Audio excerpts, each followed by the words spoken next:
활짝 웃으면서 인사하겠습니다. 주님의 이름으로 축복합니다.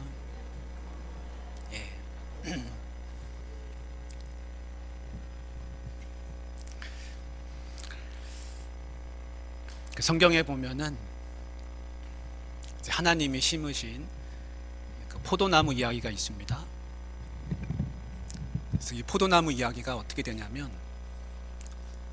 시편 80편에 이 이야기가 있는데요.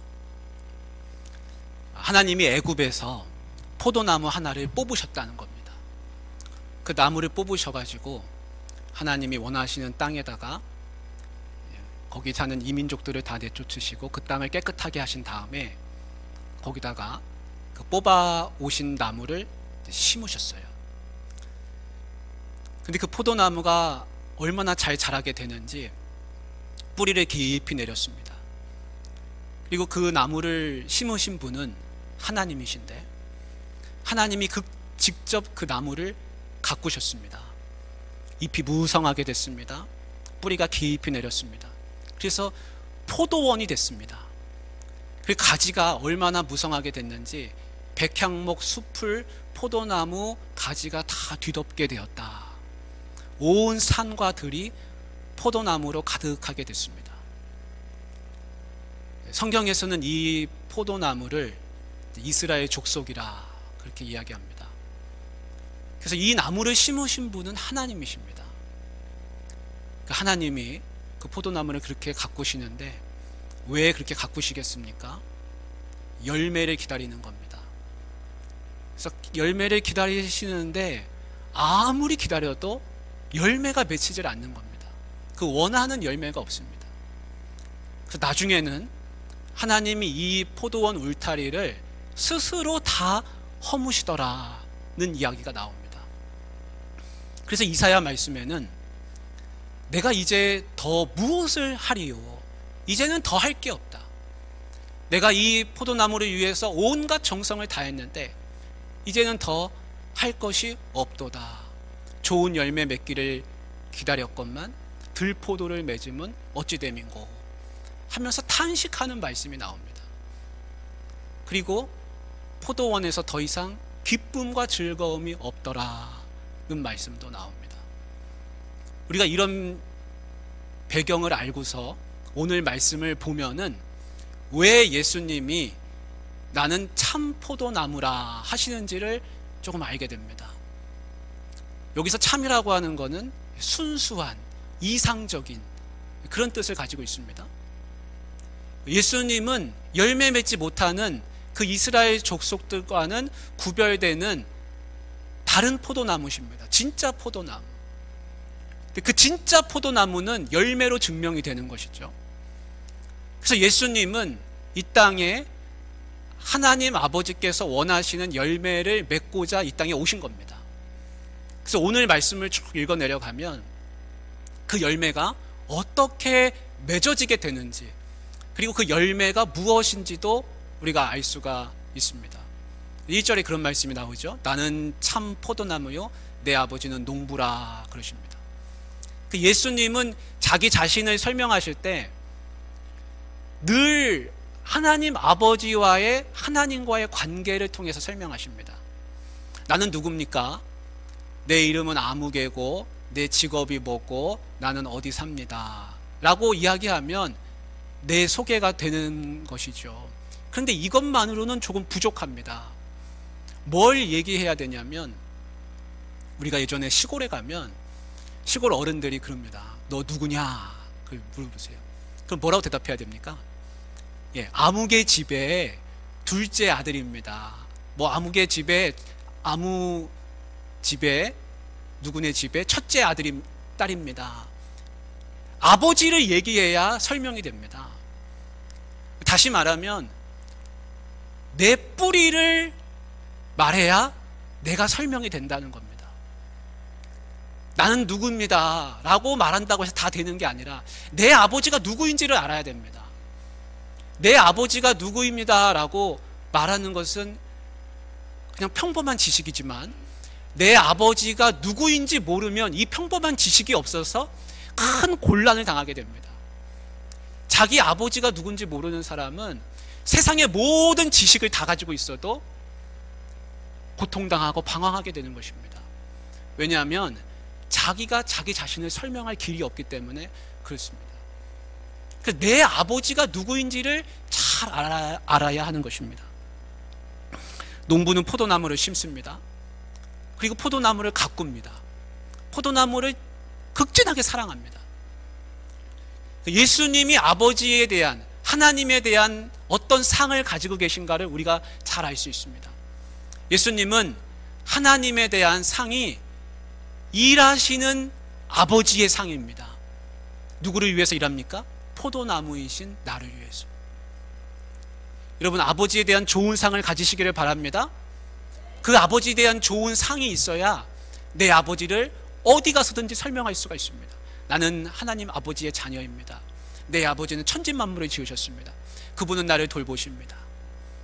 그게 신앙입니다. 내 아버지를 고백하는 게 신앙입니다. 우리 교회에도 농사 짓는 분들이 있습니다.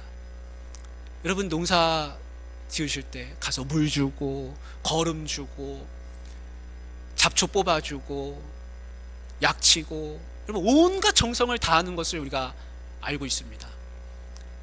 농부이신 하나님 아버지도 똑같습니다. 여러분, 씨 뿌리고 농사 지으시면서 이게 어디에 잘 자라나 한번 내가 지켜보자, 여러분, 그런 마음 가지고 농사 짓는 분 계십니까? 얼마나 지극정성으로 하십니까? 하나님 아버지도 똑같습니다. 우리를 돌보시는데 그냥 지켜만 보는 분이 아니라 극진하게 돌보신다는 겁니다. 마치 정원을 가꾸듯이, 포도원을 가꾸듯이 그렇게 우리를 다 돌보고 계십니다. 나를 가꾸시고 내 가정을 가꾸시고 우리 교회를 지켜 돌보시고 이 나라와 민족을 위해서 일하시는 하나님이십니다. 그래서 아버지에 대한 좋은 이미지, 좋은 상을 가지고 있어야 하는 것입니다. 포도나무에는 가지가 붙어 있습니다. 그 말씀이 2절에 나오죠. 뭐라고 말씀하고 있습니까?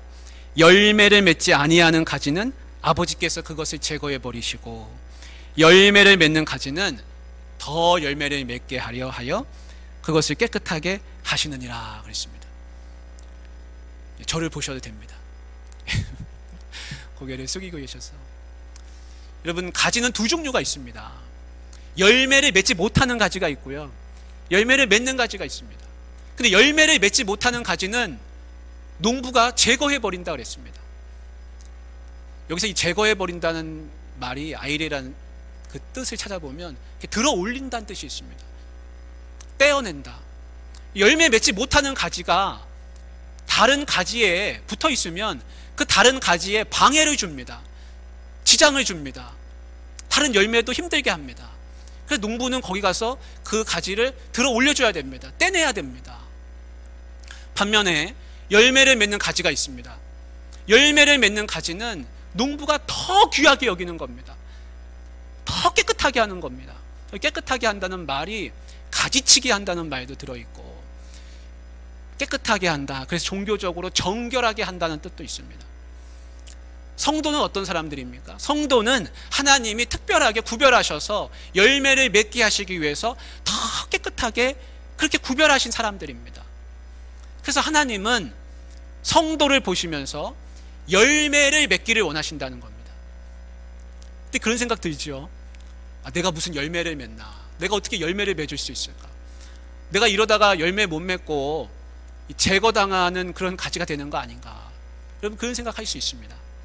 근데 제자들도 이 얘기를 듣고서 비슷한 생각을 했는지 아마 표정이 어두워졌는 것 같습니다. 예수님이 2절에 그 말씀을 하시고 나서 바로 3절에 뭐라고 하시냐면, 너희는 내가 일러준 말로 이미 깨끗하여졌으니, 이렇게 말씀하세요. 여러분, 우리가 중요한 걸 알 수 있습니다. 이 제자들이 이미 깨끗해진 사람들이래요. 깨끗해졌대요. 제자들이 뭐 얼굴이 잘생겨서, 아니면 머리에 든 게 많은 똑똑한 사람이어가지고, 아니면 뭔가 대단한 일을 해가지고 그들이 깨끗해진 게 아닙니다. 예수님이 너희는 깨끗하다 라고 말씀하시면 깨끗해지는 겁니다. 깨끗해지는 거는 내가 무엇을 해서 되는 게 아닙니다. 예수님이 우리가 지금 15장 읽었는데 요 앞장에 보면 13장에 나오는데 세족식이 있어요. 예수님이 제자들 발을 씻겨주십니다. 베드로 차례가 됐습니다. 베드로가 그럽니다. 안 됩니다, 예수님. 내 발은 절대 닦을 수 없습니다. 어떻게 예수님 내 발을 닦으십니까? 안 됩니다. 절대 못 닦습니다. 그러자 예수님이 하시는 말씀이 있습니다. 내가 너를 닦아주지 아니하면 너와 내가 상관이 없느니라. 그 베드로가 주님 그러시면 제 손도 좀 닦아주십시오. 제 머리도 닦아주십시오. 그렇게 이야기합니다. 그래서 예수님이 하시는 말씀이 이미 목욕한 자는 발밖에 씻을 필요가 없느니라. 너희는 이미 깨끗하니라. 그렇게 말씀하십니다. 근데 너희는 깨끗하니라 라고 하시고 그러나 다는 아니니라 이렇게 말씀하십니다. 예수님이 발에 닦아주셨다는 것은 예수님과 깊은 관계가 맺어졌다는 겁니다. 예수님과 함께 있는 겁니다. 예수님의 가르침을 받습니다. 예수님과 더불어 같이 있는 겁니다. 그런 사람들이 예수님으로부터 깨끗함을 받았다라고 인정받는 사람들입니다. 근데 다는 아닙니다. 왜 다는 아니냐면 한 사람이 있어서 그렇습니다. 그 사람이 누구냐면 가룟 유다입니다. 가룟 유다는 예수님과 그 자리에 함께 있는 것 같지만 함께 있는 사람이 아닙니다. 그의 머릿속에는 예수님을 팔 생각이 있습니다. 그래서 다는 아니니라 하십니다. 여러분, 우리가 깨끗해지는 것은 내가 뭔가를 해서 되는 게 아닙니다. 내가 열매를 맺어야 되는 거 아닌가. 근데 여러분, 우리가 이제 말씀을 뒤에 잘 보면 알게 되겠지만 열매는 내가 맺는 게 아니라는 것을 알 수 있습니다. 우리 4절 5절 말씀을 같이 한번 읽겠습니다. 4절 5절 말씀을 읽겠습니다. 내 안에 거하라. 나도 너희 안에 거하리라. 가지가 포도나무에 붙어 있지 아니하면 스스로 열매를 맺을 수 없음 같이 너희도 내 안에 있지 아니하면 그러하리라. 나는 포도나무요 너희는 가지라. 그가 내 안에 내가 그 안에 거하면 사람이 열매를 많이 맺나니 나를 떠나서는 너희가 아무것도 할 수 없음이라. 아멘. 여러분, 가지가 어떻게 열매를 맺는지를 예수님이 쭉 설명해 주고 계십니다. 가지는 아무 힘이 없습니다. 가지는 아무 능력이 없습니다. 가지는 열매를 맺을 수가 없습니다. 가지는 나무에 붙어 있을 때만이 열매를 맺을 수 있습니다. 가지는 그 자체로 생명력이 없습니다. 포도나무에 붙어 있으면 열매를 맺게 되는 것이고 포도나무에 붙어 있지 않으면 가지는 열매를 맺을 수가 없습니다. 스스로는 맺을 수 없습니다. 너희가 나를 떠나서는 아무것도 할 수 없음이라 그러셨습니다. 아버지 집에서 뛰쳐나간 둘째 아들이 있습니다. 이 둘째 아들이 아버지한테서 떨어지면 자기가 잘 되는 줄 알았습니다. 아버지랑 같이 있으면 구속받고 아버지가 원하는 대로 해야 됩니다. 그래서 아버지랑 떨어지면 자기는 잘 될 거라고 생각했습니다. 그래서 먼 타국으로 가지 않았습니까? 근데 그 결과는 무엇입니까? 아버지를 떠나는 그 순간부터 인생이 내리막길이었습니다. 세상을 다 가진 줄 알았습니다. 근데 세상을 다 가진 줄 알았지만 그게 다 물거품이 됩니다. 가진 거 다 축납니다. 나중에는 인생도 허비합니다. 그리고 아버지 앞으로 다시 돌아오게 되는 겁니다.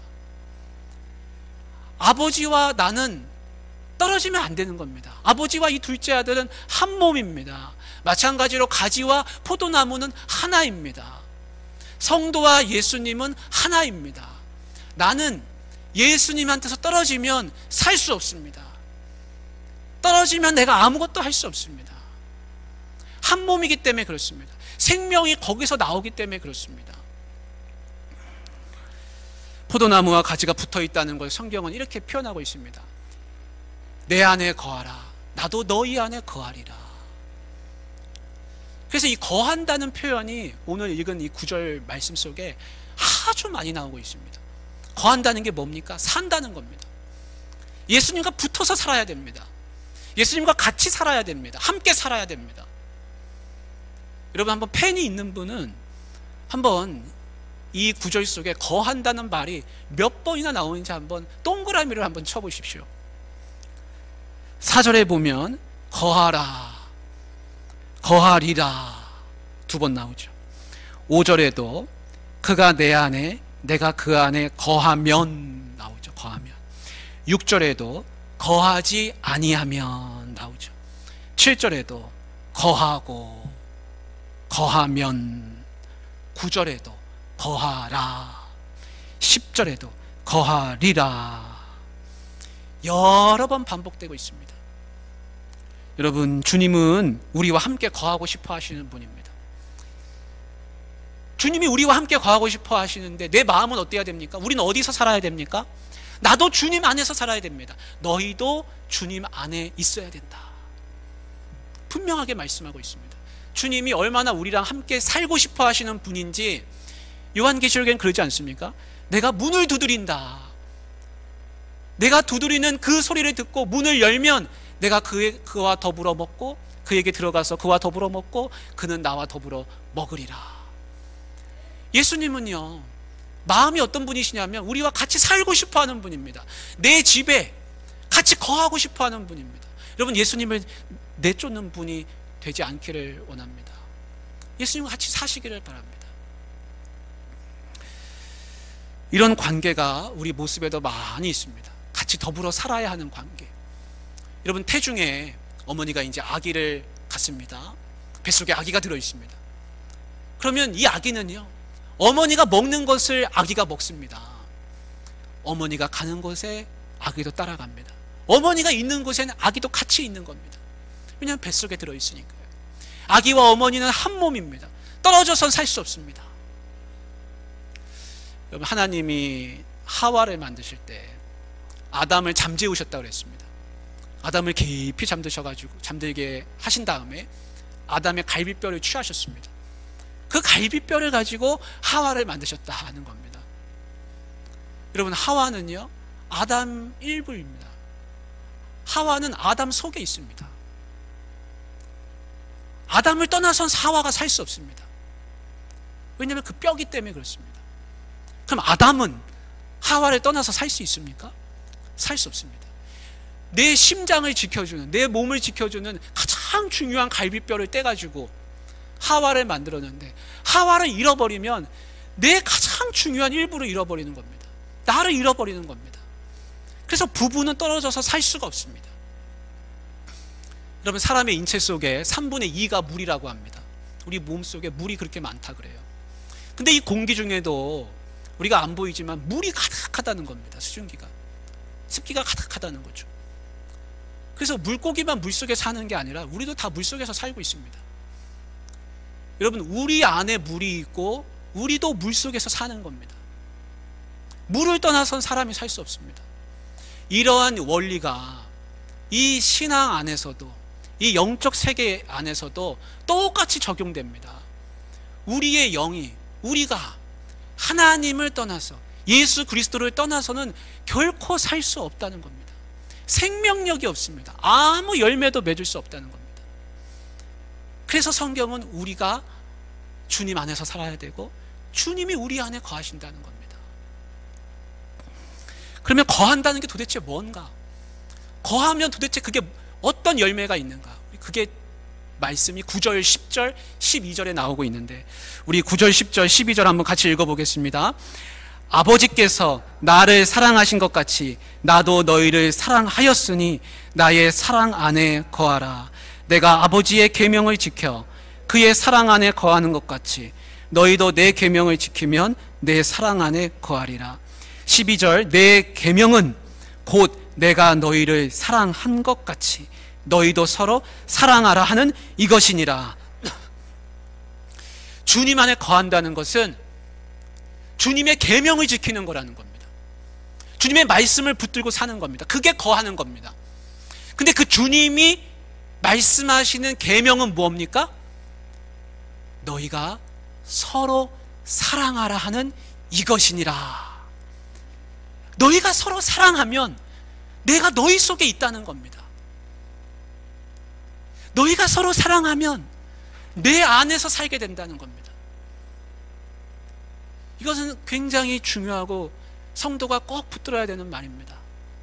우리가 주님처럼, 주님이 우리를 사랑하시듯이 우리가 서로 사랑하면 우리는 주님 안에 살고 주님이 우리 안에 거하시는 것을 우리가 경험할 수가 있습니다. 여러분, 부부가 포도나무에 붙어 있다는 증거를 어떻게 알 수 있습니까? 서로 사랑하는 것입니다. 부부가 서로 사랑하면 그 안에서 주님을 발견할 수 있습니다. 그러나 사랑하지 않으면 마르는 것입니다. 말라버립니다. 떨어집니다. 형제가 포도나무에 붙어 있다는 증거는 서로 사랑함으로 증명될 수가 있습니다. 성도가 포도나무에 붙어 있다는 증거는 서로 사랑함으로 알 수가 있습니다. 사랑의 열매가 없으면 그 가지는 떨어진다 그랬습니다. 떨어져서 마른다 그랬습니다. 여러분, 우리 사회가 왜 이렇게 각박하고 범죄 많고 어려운 세상이 돼가고 있습니까? 서로 사랑하지 못하기 때문에 그렇습니다. 각박하고 서로 다투게 되고 경쟁만 부추기고 다 각자 도생해야 하는 인생들이 되다 보니까 내가 먼저 살아야지 하다 보니까 사랑이 없어서 다 메마른 사회가 돼가고 있습니다. 사랑이 없으면 마르는 것입니다. 그러면 떨어진다 그랬습니다. 예수님한테서 떨어지는 것입니다. 가장 사랑이 많아야 할 곳이 어디입니까? 가정과 교회입니다. 가정과 교회. 내가 내 힘으로 사랑하기가 참 어렵습니다. 그러나 내가 예수님께 붙어 있으면 사랑할 수 있는 능력이 거기서 생깁니다. 한 청년이 어떤 목사님을 찾아왔습니다. 목사님이 그 책에다 이제 쓴 글입니다. 그 청년이 찾아와서 목사님한테 그러더라는 겁니다. 왜 사랑해야 합니까? 그럴 만한 이유를 발견할 수가 없는데 내가 왜 그렇게까지 해야 합니까? 라고 묻더라는 겁니다. 근데 그 이야기의 책 내용의 그 이야기의 결말은 이렇습니다. 목사님이 그렇게 썼습니다. 사랑해야 하는 것이 아니라 사랑하게 되는 것이다 그랬습니다. 여러분, 우리는 다 사랑을 이미 받았습니다. 예수님이 그러셨습니다. 친구를 위하여 자기 목숨을 버리면 이보다 더 큰 사랑이 없나니 하시면서 나는 너희를 위하여 목숨을 내놓는다 그러셨습니다. 그래서 우리는 이미 사랑을 다 받았습니다. 사랑이 있는 곳에 주님이 계십니다. 사랑의 나눔 있는 곳에 하나님께서 계시도다. 사랑의 나눔 있는 곳에 하나님께서 계시도다. 여러분, 사랑이 있는 곳에 주님이 계십니다. 나는 사랑할 힘이 없지만 내가 이미 사랑을 받았기 때문에, 이미 사랑을 받은 몸이기 때문에 다른 사람도 사랑하게 되는 것입니다. 저분을 내가 사랑할 수 있는 이유가 발견하지 못하겠습니까? 그 사랑할 만한 이유가 있어서 사랑하는 게 아닙니다. 사랑은 해도 되고 안 해도 되는 내 선택이 아닙니다. 내가 사랑 안 하면 내가 떨어진다는 그랬습니다. 그러니까 이건 선택이 아니라 책임이고 의무입니다. 명령입니다. 사랑받았으니 사랑하라 하시는 겁니다. 사랑하는 우리 귀한 성도님들, 여러분 가정에 사랑이 풍성하기를 바랍니다. 여러분 계시는 곳에 사랑의 나눔이 있고 그곳에서 주님이 함께 거하시는 것을 경험하실 수 있기를 주님의 이름으로 축복합니다. 하나님 아버지, 주님께서 우리 안에 사랑 열매가 가득하게 하여 주시옵소서. 사랑의 나눔이 있는 곳에 주님 계시는 줄 믿습니다. 우리의 가정이, 우리의 교회가